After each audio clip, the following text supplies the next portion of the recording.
أقسم بيوم القيامة ولا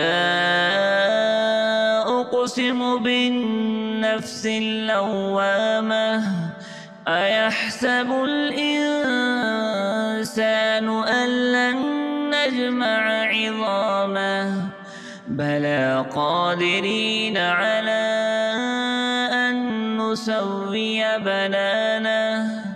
بل يريد الإنسان ليفجر أمامه يسأل أيان يوم القيامة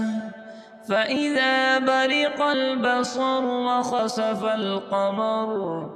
وجمع الشمس والقمر يقول الإنسان يومئذ أين المفر كلا لا وزر إلى ربك يومئذ المستقر ينبأ الإنسان يومئذ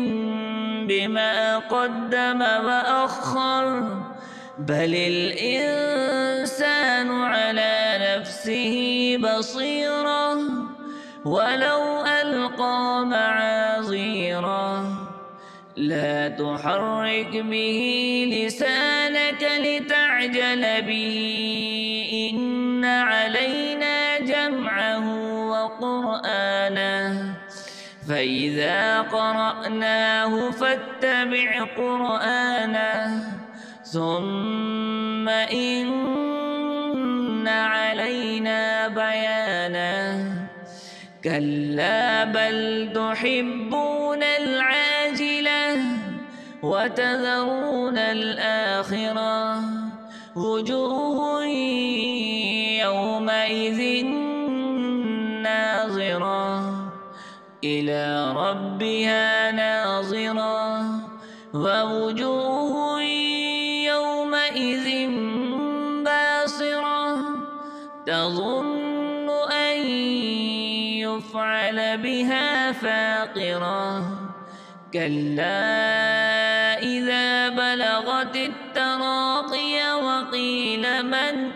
راق وظن أنه الفراق والتفت الساق بالساق إلى ربك يومئذ المساق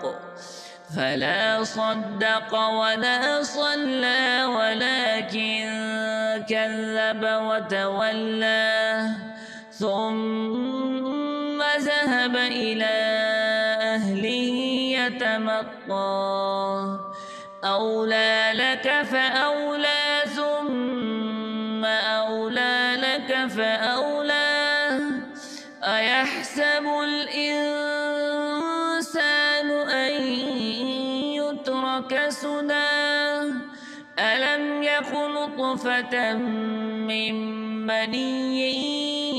يمنى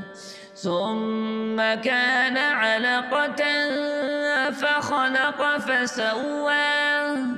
فجعل منه الزوجين الذكر والأنثى